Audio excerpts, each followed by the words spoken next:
Hey guys, and welcome back to Carrier Battles 4, Guadalcanal with me, Time and Tactics. You may be wondering, wait a minute, it looks like it's day 3 at 7:40.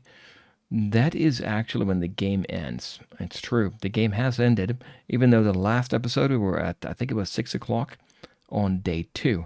The problem is, I recorded the next episode, which is until now, and then I went to upload it and I listened to it like I normally do, and I realized I had no sound. So I went in to see what the problem was, and as I was messing around with that, the save method they use here means you roll off.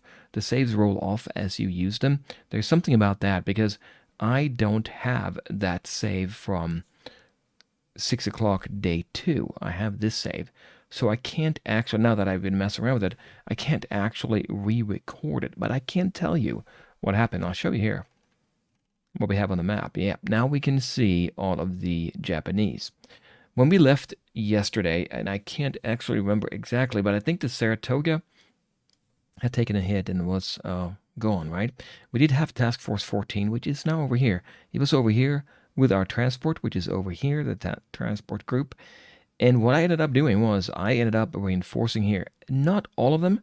The way you do it is you move them on shore here, and then it takes some hours to do that.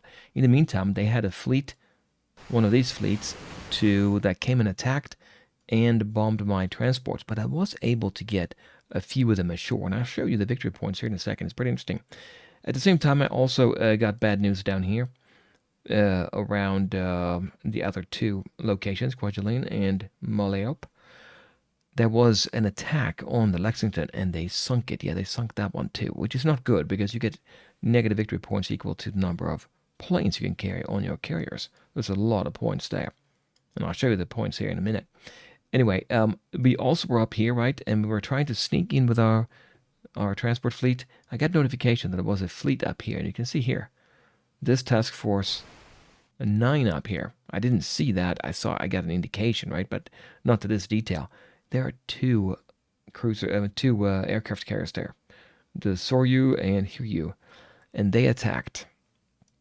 They attacked us down here, and they sunk a bunch of my ships. You can see here now. We used to have many more here.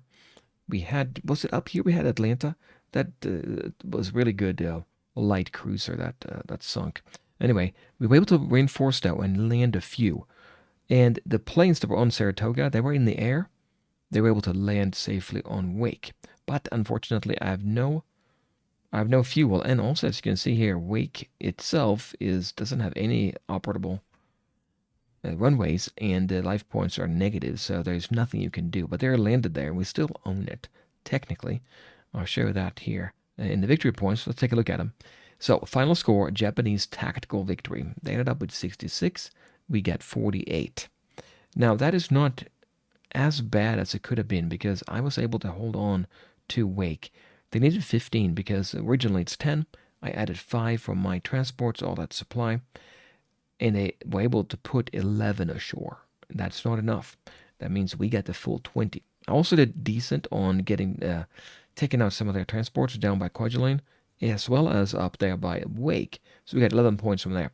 Now we lost 2 carriers, each having 22 capacity. That's 44 points. They did better on shooting down our planes. As you can see here, you get a quarter point per plane counter, I guess.